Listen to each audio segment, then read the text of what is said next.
Mise au point, impeccable. Yo. Je suis en train de te parler, Julien. Pardon. Bienvenue dans cette toute nouvelle vidéo, j'ai le crâne à moitié coupé, dans laquelle nous allons vous parler de Draftosaurus. Et de ses extensions. Félicitations à la team Kaidama pour les 100 000 boîtes vendues de Draftosaurus.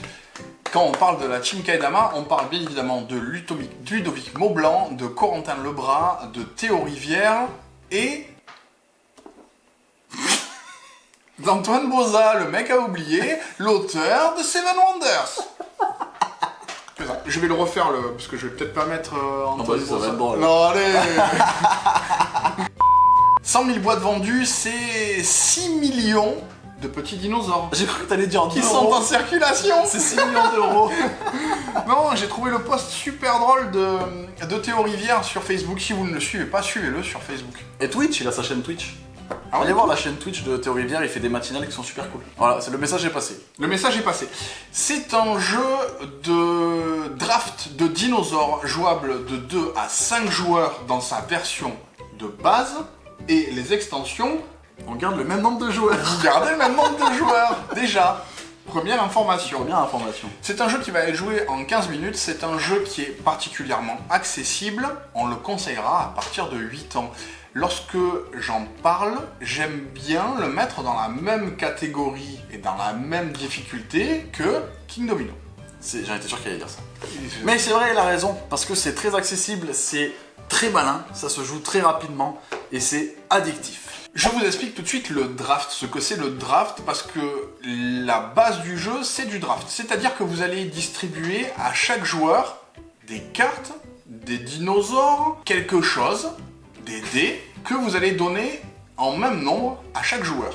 Chaque joueur, simultanément, va sélectionner celui qui lui paraît être le plus intéressant pour lui, et ensuite passer le reste vers la gauche ou vers la droite, comme indiquera le jeu. C'est ça. Ça, c'est du draft. Au fur et à mesure de vos sélections, vous allez voir qu'il y a énormément d'interactions du coup dans le draft, puisque vous allez sélectionner des choses parce qu'elles vous intéressent ou parce que vous voulez empêcher absolument Pierre-Louis de gagner la partie. Et du coup, vous faites toutes vos stratégies autour du fait qu'il ne récupère pas les bonnes choses. Voilà. C'est le principe du draft. Tu l'as très bien expliqué. Draftosaurus. Dans Draftosaurus, vous allez distribuer des petits dinosaures à chaque joueur, et chaque joueur, simultanément, va sélectionner un dinosaure. Et le placer dans son zoo. Mais Il y à aura- certaines conditions. Exactement, il y aura des conditions. On y arrive. Un petit dé va être lancé au début de la manche pour vous indiquer ces conditions-là, qui vont être en gros une condition de placement. Si on voulait simplifier, vous allez avoir un côté est-ouest, un côté nord-sud, qui va être rappelé pour que ce soit moins géolocalisation, un côté Forêt. rivière, Pas forêt. pas forêt, forêt. Regardons ensemble. Quoi? Il dit n'importe quoi. Toilette. Cafétéria. Ah, toilettes. Je savais bien qu'il y avait les toilettes. oui. Forêt, désert. C'est génial, c'est ouf de lire maintenant. Forêt est pleine, et j'ai tout niqué la boîte. Donc votre plateau. Toujours plus de bruit, les gars. Parce que j'ai dit un gros mot, je voulais pas dire un gros mot. Tu pourras l'enlever? Attends. S'il te plaît. Oh là là. La connerie. Je tiendrai pas mes jeux, je te taperai avec les boîtes. Mais non. Du coup, vos plateaux, comme tu disais, sont divisés en plusieurs parties. Vous avez la forêt et la plaine, le côté qui détermine le nord et le sud, et le côté toilette à l'ouest, et le côté cafétéria à l'est.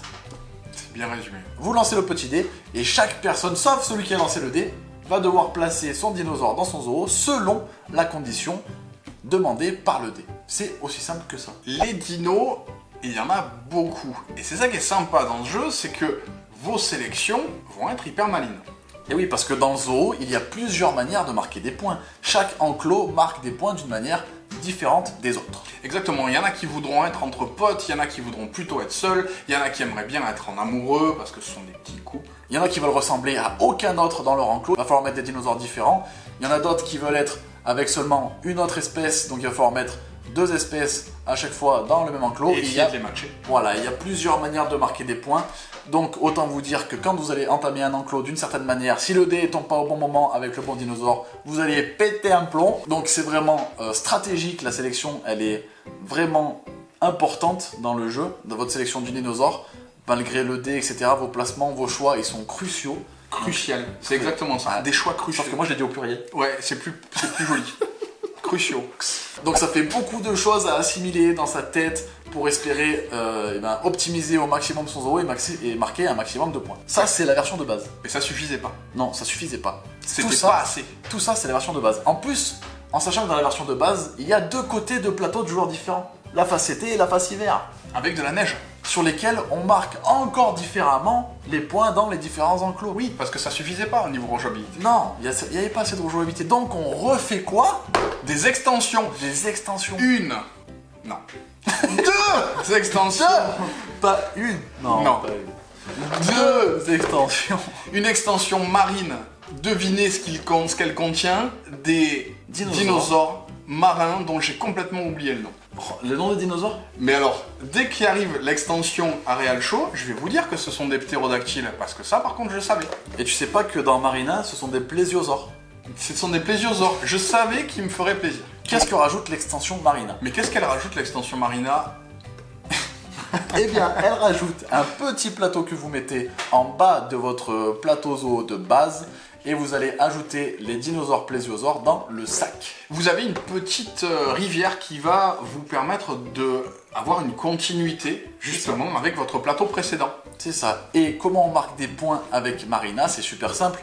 Le plésiosaure, il va se déplacer à travers les ponts pour marquer un maximum de points. Comment vous traversez un pont? Il va falloir que vous ayez les dinosaures indiqués sur le pont dans votre zoo.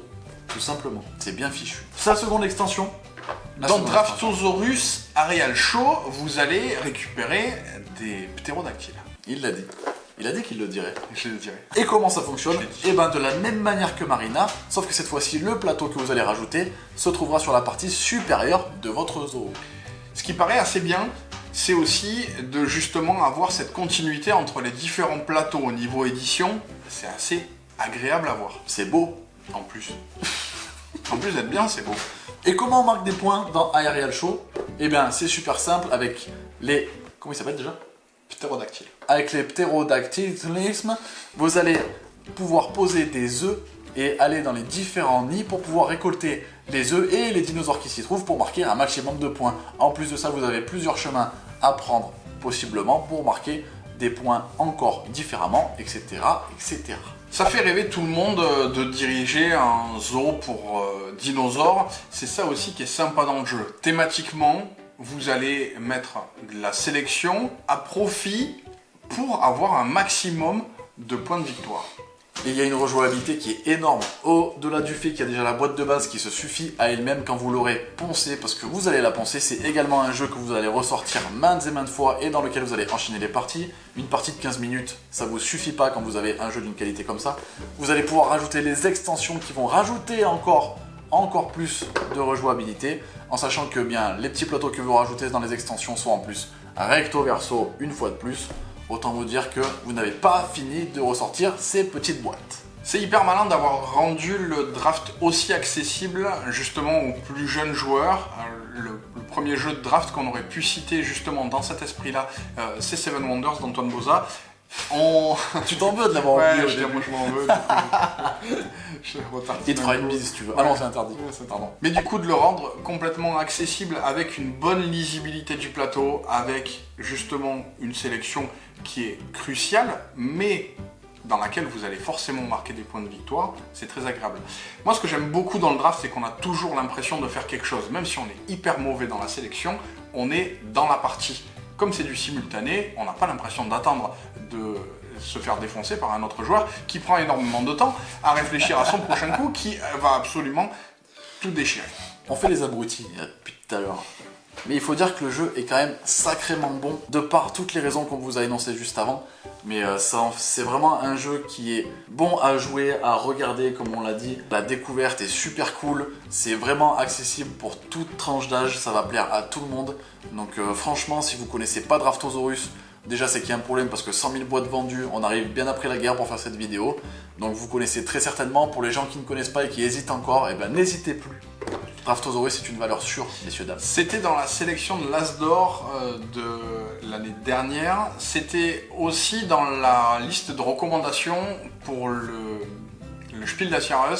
C'est pas rien au niveau du monde du jeu d'avoir justement une mise en lumière sur un jeu comme ça. Et là, arriver à 100 000 boîtes, c'est quand même un effort énorme au niveau C'est exceptionnel, ça. Ouais, c'est exceptionnel. Au niveau de ses ventes, pour être souligné. Je pense qu'on vous a dit tout ce qu'il fallait savoir sur Draftosaurus. Maintenant, la seule chose qui vous reste à faire si vous ne le connaissez pas, c'est d'y jouer. Et si vous le connaissez, c'est d'y rejouer parce que après de avoir... l'offrir. Si vous... Ah, c'est de l'offrir, c'est bien vu ça, bande de Dieu. Mais les gens qui l'ont, ils le savent. Ouais, Qu'il faut offrir. Ils l'ont même déjà offert. 100 000 boîtes. 100 000 boîtes, tu l'as offert. Faites une blague à quelqu'un, offrez-lui juste l'extension pour que comme ça il vienne racheter la boîte de base. C'est hyper malin. Ça. Un labyrinthe à Clermont-Ferrand, bien sûr. Non, Draftosaurus, voilà, c'est une pépite dont il fallait qu'on fasse une petite vidéo. Il y a une peuplade de vidéos sur ce jeu, mais il fallait qu'on rajoute notre pierre à l'édifice parce que c'est un jeu dont il fallait parler. C'est important, c'est chose faite, l'ordre est rétabli, nous pouvons dormir en paix. Allons en paix. Allons en paix. Draftosaurus, c'est bon, il faut y jouer. On a vraiment dit ça toute la vidéo. Vous parlez des jeux ouais, c'est bien, c'est bien. Il est cool, celui-là, pour moi. Il est bien. C'est ça. Il y a des jeux que vous aimez pas, oui, mais on n'en parle pas. En fait, c'est ça. Si vous voyez un jeu dans une vidéo, c'est qu'on a bien aimé. Si vous voyez un jeu dans une vidéo et qu'on dit qu'on n'a pas aimé, c'est qu'on avait beaucoup trop de temps. Ouais, c'est ça, ce dont on manque. C'est vrai. J'espère que cette vidéo de Draftosaurus, ce petit coup d'œil rapide sur le jeu, vous aura plu. N'hésitez pas, comme d'habitude, à liker la vidéo, à vous abonner, à partager. De notre côté, on se retrouve très prochainement dans une prochaine vidéo. À bientôt. On se dit à la prochaine, bien évidemment. Jouez bien. Jouez malin. Ciao. Oh là, c'était n'importe quoi. Cette vidéo, ils vont dire... Quoi ? Antoine Bozin ? Ah putain, sérieux ?